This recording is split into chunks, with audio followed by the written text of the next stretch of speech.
Welcome to AXA Coral Live. It's lovely to have you with us. We are broadcasting from the Kamabi Research Station in the Southern Caribbean on the island of Curacao, and Kamabi's the Caribbean Centre, there's lots of bugs around this morning for research and biodiversity studies. Now, it's really great to be here because we are in amongst a whole group of practicing scientists. There's lab space out behind us. I can just see a couple of divers have come back who are studying moray eels on the reef, and there's some wriggling eels. Maybe they'll come over and show us the eels, maybe not. And there's wet labs here. We were going to go and have a tour of the wet lab tomorrow with the science director for the institute. And also what's great, as I just described, is that we have researchers coming up the beach. So the coral reef is out here, the coral habitat. We have a beautiful set of elkhorn around the corner, and just on the piles on the jetty that we're sitting on, we have corals growing, so brain corals. Last year we saw a tiny little octopus wriggling amongst those. So it's just a really special place to be. And there are researchers from so many different countries, a real international feel to study this incredibly important habitat. So we're here with the Encounter Live session, and we're doing a live investigation this morning, and that is the incredible edible polyp. And we're going to be looking at that a little bit more as we come into this session. But just to start off, with the reef, the reason why we're studying the coral polyp is that's the animal that makes up the reef. So we have a bit of coral here, and in these tiny holes you'll have the polyp, and we'll start making that shortly. But before we get onto that, it's really a huge welcome to you guys, because you really make Coral Live. So good morning to all those classes who are watching, and we've got an amazing range of schools taking part today. So we have schools from Lithuania, Spain, Poland, the Ukraine, Bhutan, Cyprus, Singapore, Nigeria, and we have the United Kingdom and Trinidad and Tobago. Welcome all, and some very special shout outs. It's a big hello to 5D at Edgbaston High in Birmingham, who are taking a break from studying the solar system to make edible polyps today. That's Edgbaston High School. Very good morning to you guys. Hi to Miss Clark's class at Bishop Wood School. Very good morning to everyone at Bishop Wood School. Hello to students at Pemagatse Middle Secondary School in Bhutan. A big tashi dele to you. Kusudepa Yimbe. My best Tibetan, I don't speak very good Bhutia. Hello to Swans International Primary School watching from Spain. Good morning to you guys. And hello to Mrs. Pass's class at Tranmere Park Primary School in Leeds. And a wonderful good morning to all the teachers and students there. Really lovely to have you with us. So back to the coral reef. It's this fantastic habitat, and I think the first time you dive on the reef, you see this incredible underwater world, the abundance, the colors, the movement, the shapes. Everything is just quite amazing. And what is responsible for all this wonderful diversity is an animal that is often the size of a pinhead. And that animal is called the coral polyp.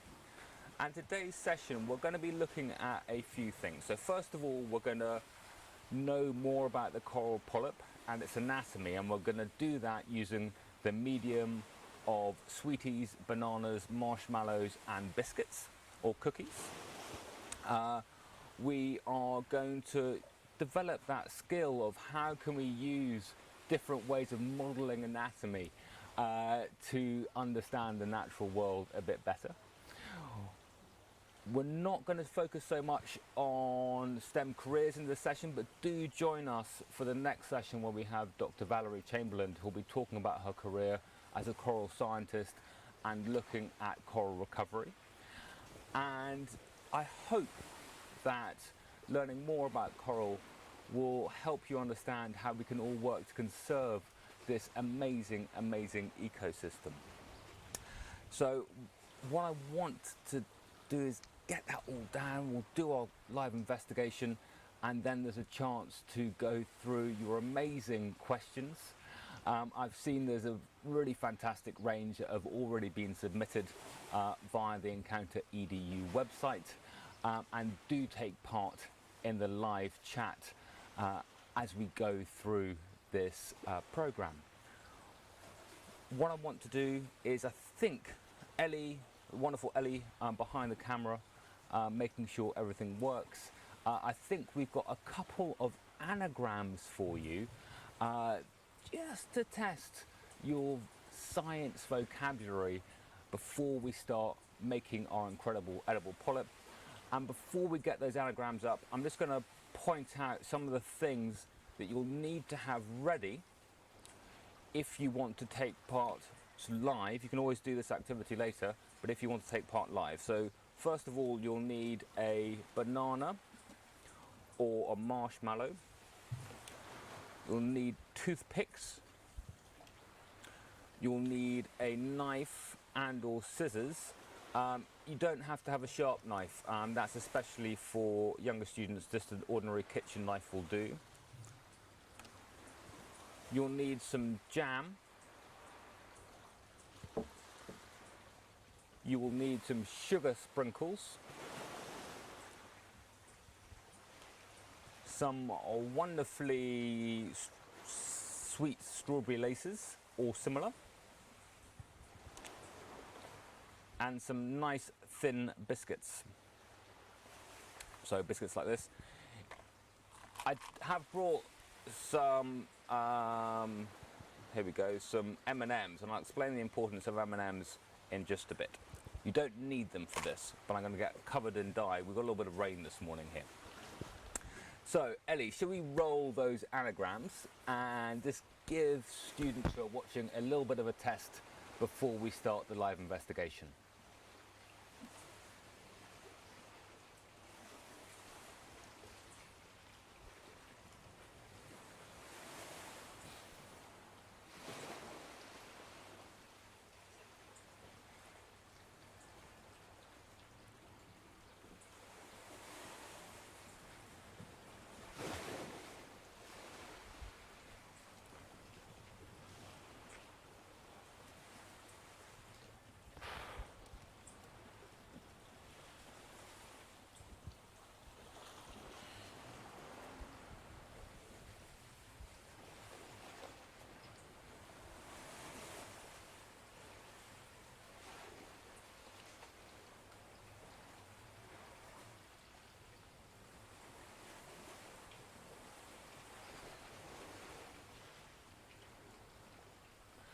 I wonder how you got on. Certainly when the team showed me those two anagrams, I think I got the first one right, but I really struggled with the second one. So amazing if you got both of those right, because tentacles, I think, was a really, really hard anagram. But we'll come on to tentacles in just a little bit and explain their importance to the coral animal. So, this whole island, all the reef, built up by a tiny animal. And we're going to find out how it works. Now, first of all, what I want to know is, hopefully you all know what a jellyfish is. Yeah? Like this with long tentacles. Some of you might know what a sea anemone is, and that's basically a jellyfish a bit like stuck to the bottom of the sea, still with those tentacles. If you've seen Finding Nemo, that is Nemo's home, the sea anemone. Now, the sea anemone and the jellyfish and the coral polyp, they're all related. They're in a family of a group of animals called Cnidaria, and they all have a body. So the first thing we do is we're going to get the body for our coral polyp. And I'm just going to take a section of banana, which is wonderfully mushy in this tropical heat, and I'm going to take the top off, because what I want is a nice section like this. I'm going to make it a bit flatter as well. Oh, there we go, flatten off my coral polyp. So I've got a section of banana like this. You can also see that's a sort of marshmallow shape.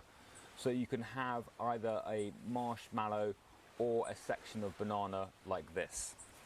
And the first thing we're going to do is we're going to give our wonderful coral polyp a mouth. So I'm going to take a toothpick and I'm going to make a hole, there we go, in the middle. So that's a little mouth there in the middle of the coral polyp. Now, as we mentioned before, the coral polyp, it doesn't swim around, it's not a jellyfish, it's stuck to the bottom of the sea. So the other thing we're going to need is a biscuit. And we are going to stick our coral polyp to the bottom of the ocean. And the bottom of the ocean, the technical science word, is the substrate.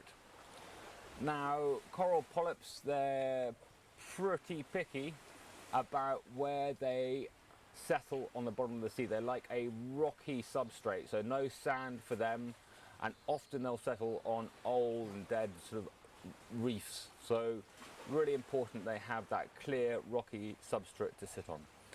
And it's a bit slidey, so I'm just going to come down to my plate and I am going to get a little bit of jam. I'm going to stick my coral polyp onto my biscuit using a bit of jam. I don't know what flavour I've got today is marmalade, apparently. Peach marmalade. There we go. Any flavour will do, but it's always easier to do this if there aren't too many bits in your jam. And because it's a bit slippy and slidey, I'm going to work on the plate really for the rest of this. So as we heard there, and as we've talked about before, we've got in the anagram, we've got the tentacles. So we're going to give our coral polyp some tentacles, and those are super useful, like a jellyfish, to catch food. And first of all, I'm going to make 6 little holes around the outside of my coral polyp. Here, there's one hole here, one here, one here, one here, one here, and one here. And for my tentacles, I'm going to use my strawberry laces. I'm going to separate those out. I don't need all of them. Oh, there we go. Put this one back in here. And it's probably safest if you use a pair of scissors for this, but I'm just going to cut little sections, and these are going to be my tentacles. Now, the coral polyp will use these tentacles to trap tiny animals drifting on the ocean current, and we call those animals plankton, collectively plankton, plankton being small animals and plants that float on the ocean current. I'll put the rest of the strawberry lace back in here. I'm just going to use a toothpick. I'm going to put my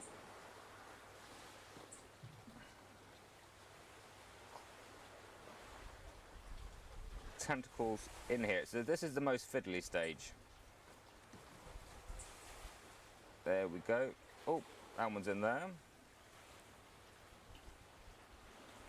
Now normally the tentacles aren't sort of this droopy.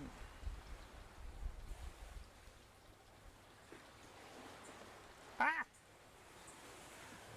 And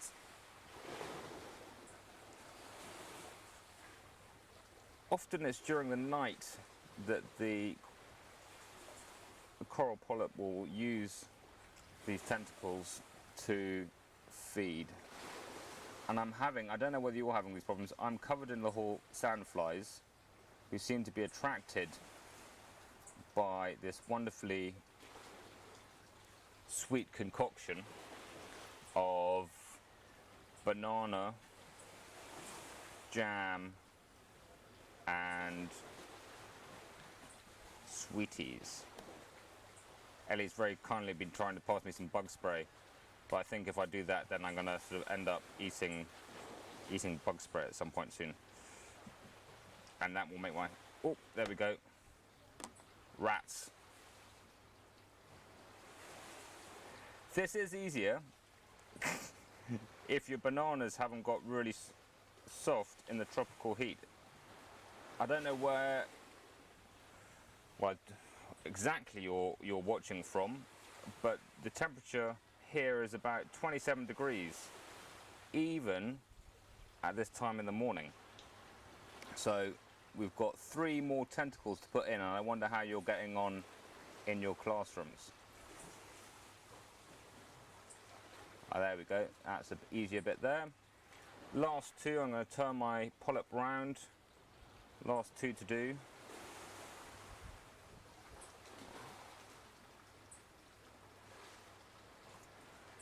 And these are just very, very fiddly. Now, if we have any master tentacle putter inners who are doing this at the moment, hats off to you. I'm going to try and make this a bit bigger, this hole.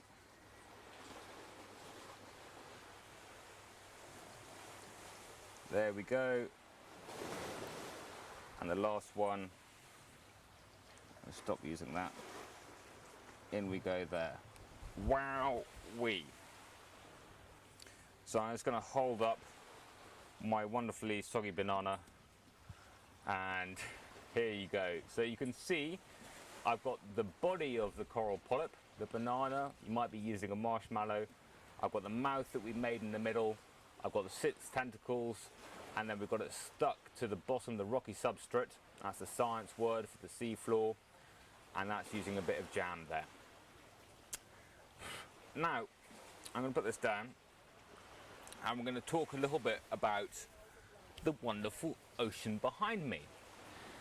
Now, if you've seen in films or holiday brochures, those pictures of the coral reef are in this beautiful, clear, tropical water.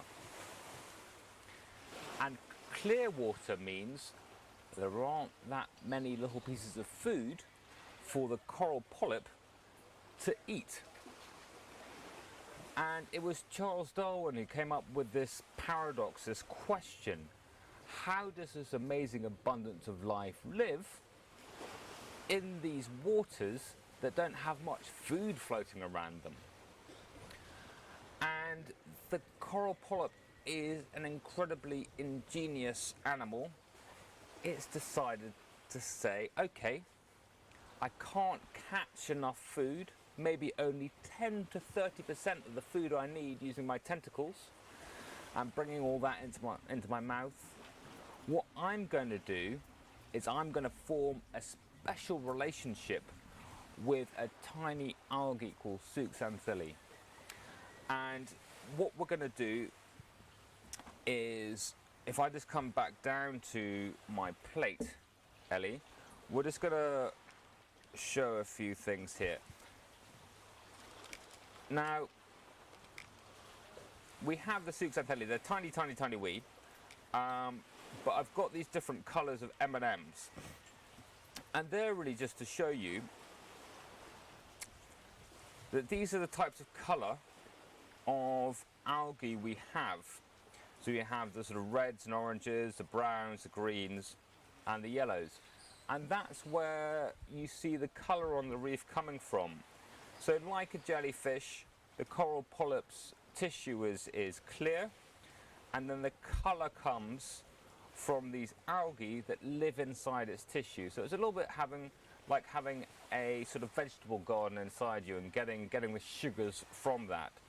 If you see any blue on the reef, you may see that some, in the corals, you may see that some corals make a sunblock protein, and often that shows up as blue. These sweeties are quite large, so I'm not going to use them on top of my polyp. Maybe I'll have one. I wonder which colour. Ellie, which colour of algae shall I have? Green. I have put a green one in there. But what I do have, I'm going to put those back on my little thing here, bowl here. What I do have, thank you so much. It's all live and working. Thank you. Yeah. And what I'm going to do is put some of these little sugar sprinkles to represent the algae. So here we go.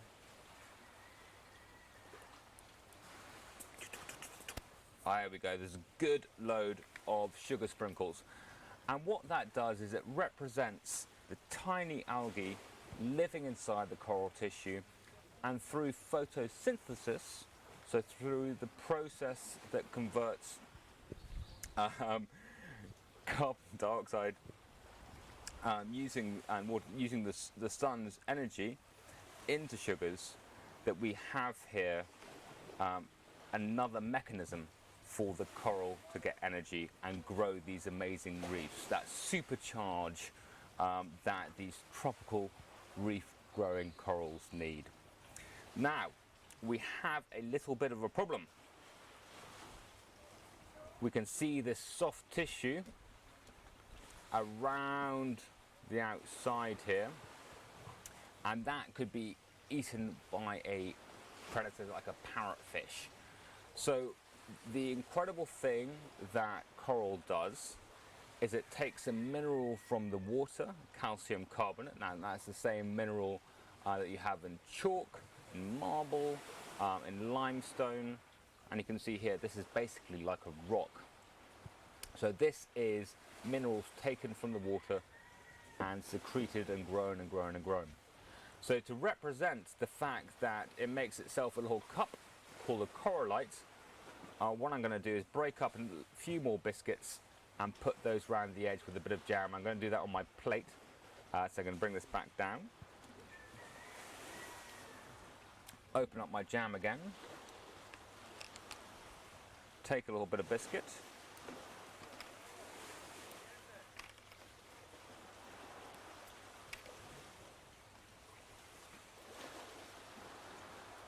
Oh, here we go. Get some jam out. And use jam just to stick this. Oh, there we go. I'm going to stick a little bit there. Get the tentacles coming up and over. Stick a little bit here. Move this tentacle over. Oops, there we go. Get a little bit of jam on this one.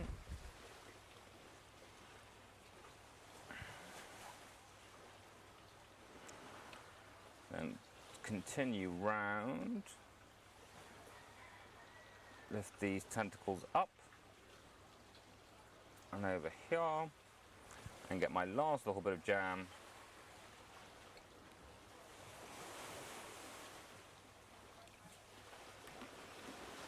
To stick on the side here. And I'm just going to talk through our final polyp just while it's on my plate.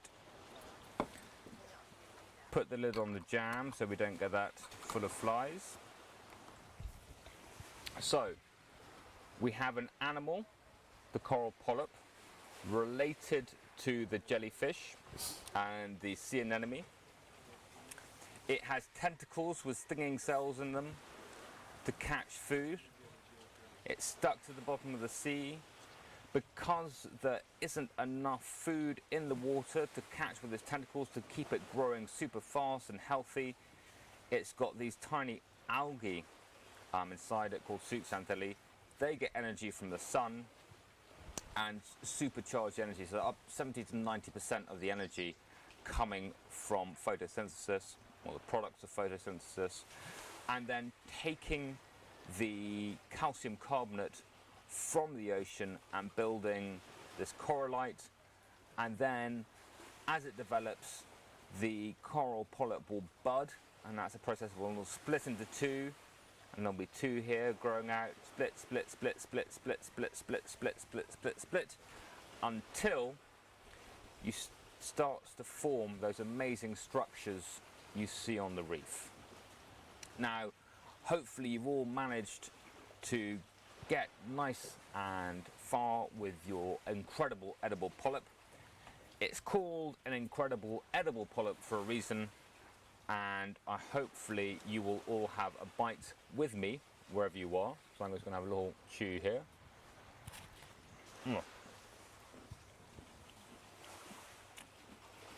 If it weren't for the bits of sand in it, it would be quite nice. So hopefully you haven't got sand in yours. So that is a little introduction to coral anatomy, and we're going to move on to the Q&A section of Incredible Edible Polyp, now this live investigation session. Give me and you a little bit of time to get your bits of banana and marshmallow and all that kind of sticky stuff out of the way, and to get your questions ready. We're going to give you a couple of quiz questions, see if you can make the right predictions, and we'll be back, sticky stuff cleared away, in just a moment.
You're slightly less sticky now, and that you all enjoyed eating your incredible edible polyps. I certainly did, and a nice little breakfast snack for me.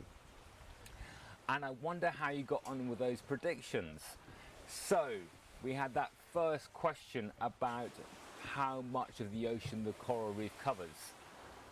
I wonder how many of you got that one right, because I think it's quite incredible that just 0.1% of the ocean covered by coral reefs, and yet supporting, some scientists estimate, up to 9 million different species. We've only been able to describe 65,000 of those, about 4,000 of those are fish species, but an incredible amount of biodiversity supported by the coral reef? And then the second question, how much are they worth? We like to put prices on things. It makes it easy to compare to different parts of the world and how we operate as a human society. But an incredible $375 billion. And that comes in some incredibly useful things that the coral reef does for us. And that money comes from storm protection. So if we had to build artificial coastal protection instead of having reefs, that comes into the value of the reef. The value of the reef to many countries through tourism, through fisheries.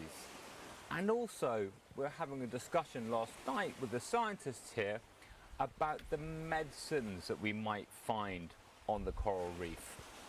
And not just the coral animal, other animals as well, especially sponges, and how that can lead to a massive breakthrough in medical science. And we quite often think that the rainforests are where we're going to find all these new types of medicines that can cure disease, but increasingly people are thinking that it's a coral reef we're going to find those. So I wonder how you got on with those. There have been some amazing questions coming through, both submitted in advance and on the live chat. So I'm just going to check in now. We're going to have to whip through some of these. There's an additional shout out and a big hi to Year 8 at Penthorpe. The grammar school in Nicosia are having a great time with us, Raspberry Jam. Really great to hear that. We're going to start with the pre-submitted questions. And we've got the first ones from Edgbaston High School, Miss Evely's class. Can you tell how old coral is? If so, how? Now, you do something called coring. So you're coring down into the coral, and it's a bit like counting tree rings. You're looking at sort of annual growth. And which camera am I on, Ali? Is that's in focus? You'll probably be able to see that if inside this coral you can see the bands of growth and how it's been grown over time. Second question from Edgbaston High School. Do shops in Curacao sell coral for decoration? They really shouldn't. Trade in coral is illegal.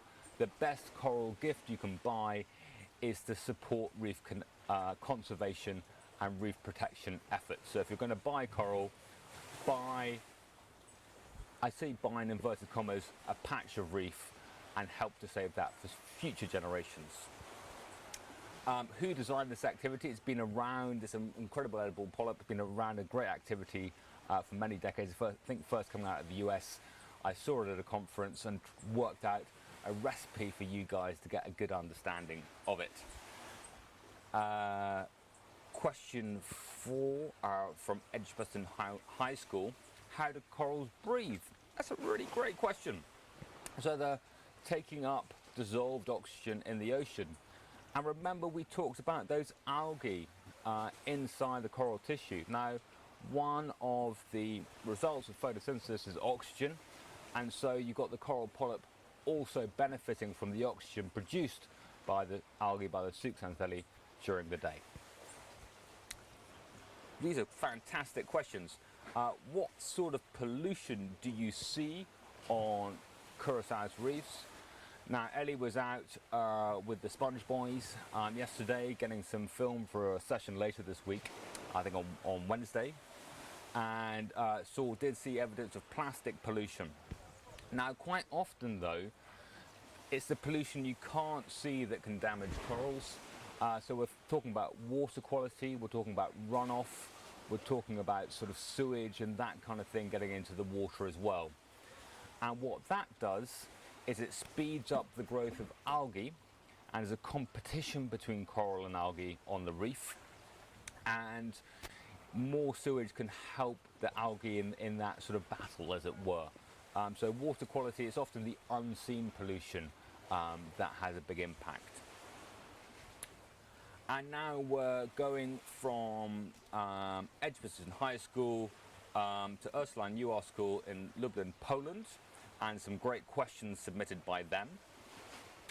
From Antonia, we have why are corals different colours? And it's really, I showed you the M&Ms before. It is the different colours of the algae that live inside their clear tissue that gives coral their colours. And then we've got that sunblock protein, those sort of brighter blues and lilacs that you also find on the reef. Philip would like to know, and it's a great question, Philip, is working on the reef dangerous? And the danger question comes up quite a lot. So there are risks. And there are risks in everyday life. You cross a road, there are risks. You get up in the morning, there are risks all around us, and we manage those.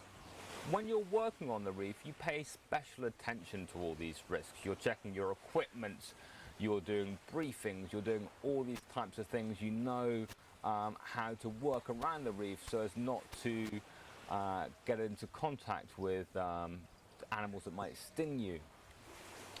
So there are, of course, dangers. We talk about, there might be a sea snake, but they are not, terribly aggressive animals.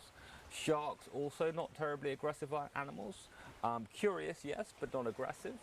And so all these things, swim around, and you feel that, if you don't know about the reef and these animals, you might feel that they're dangerous. But if you put into perspective the number of people, very sadly, who are killed by sharks each year, it's sort of in the sort of 8 to 12 range normally. But the number of sharks killed by humans is 100 to 150 million a year. So what we're looking at, there are dangers, but you manage them. You're super careful.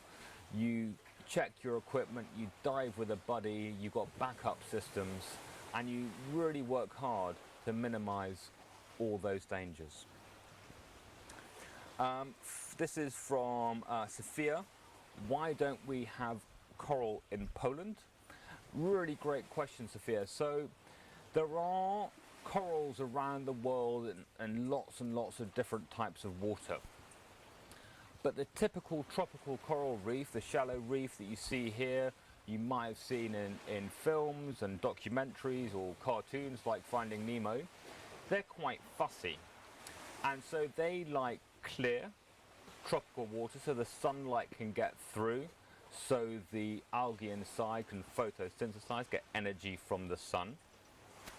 They're like a temperature range of about, 23 to 29 degrees Celsius, and they like it not to be too deep, so they're really growing from around the surface down to about sort of 20-30 meters, and those are the conditions that this type of coral likes.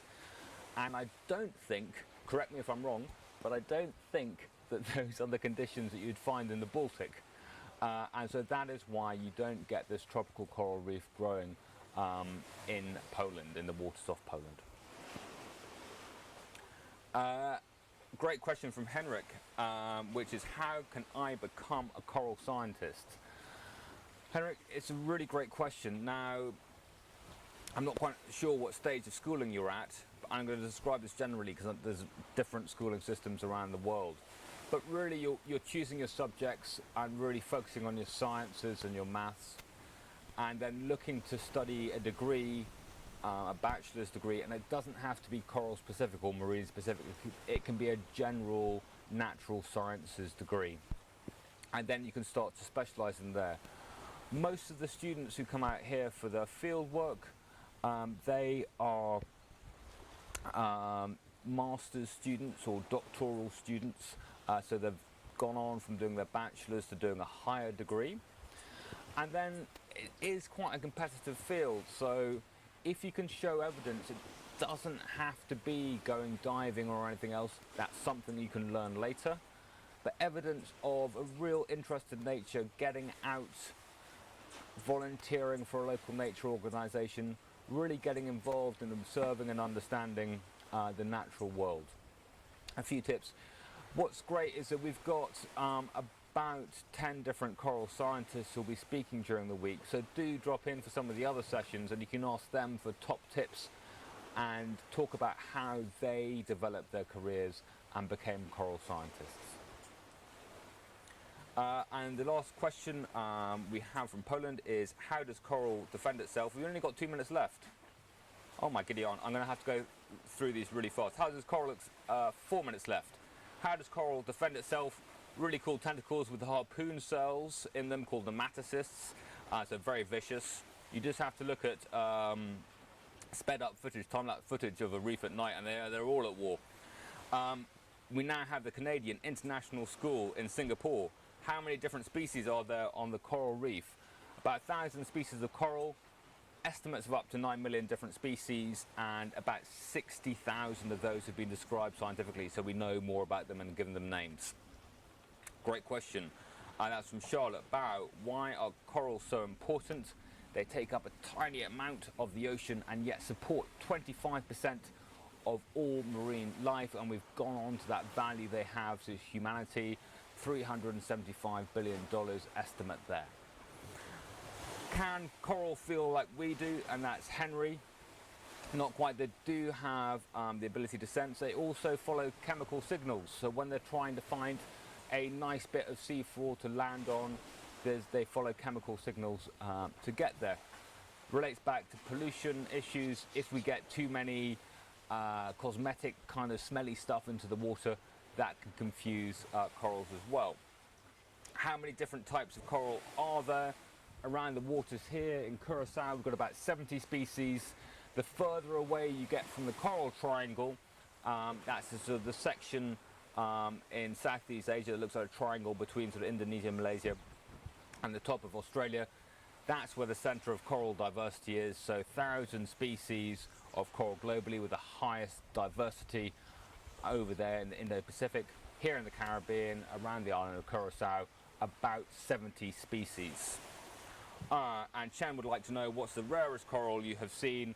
For me, having done most of my earlier sort of work on coral reefs in the Indo-Pacific, it is the elkhorn just around the corner here. Not probably the rarest, but the one that I hadn't seen and really, really, really love. Do search for a photo of elkhorn online, or perhaps we can link to some on here. We've got some showing. Fantastic. Okay, so coming down. Was it tasty? Yes. Are there any real corals that are edible? Only if you're a parrotfish. How do plastics in the ocean affect corals? 2 ways they can smother a coral. 2 main ways. You can smother a coral, and so the light doesn't get through to it and it dies. There's another way it can lacerate a coral, and then that exposes it to disease. And the last one, some interesting research looking at how plastics can transport coral disease. So transport the pathogens that cause coral disease around the ocean. Great questions here. Where is the biggest coral in the world? I think that's Big Mama in American Samoa. Also a great picture. I know we have one of those online somewhere on our website, so the team back in London will find that. Wow. Phoebe from Bridge Rule Primary asks, how long did you study to become an oceanographer? Now Phoebe, I am incredibly lucky in that I got my science educator job after I went to university and after I had an earlier career as a teacher. I learned all my oceanography by working with amazing scientists in the field, and I've been doing that for the past 10 years. But to become a professional oceanographer, it takes 3 years of bachelor's, a master, 4 years of PhD, doctorate, and then we get to being a sort of full-time researcher. And we have got what is my favorite fish, reef fish, to end up on. Oh my giddy aunt, my favorite reef fish has to be a spotted eagle ray, and we quite often have them coming past the end of the jetty here.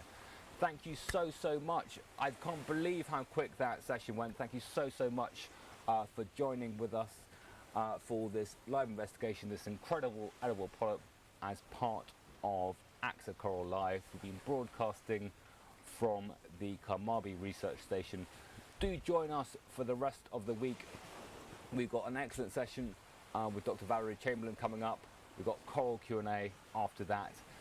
We've got those later again for our American audiences.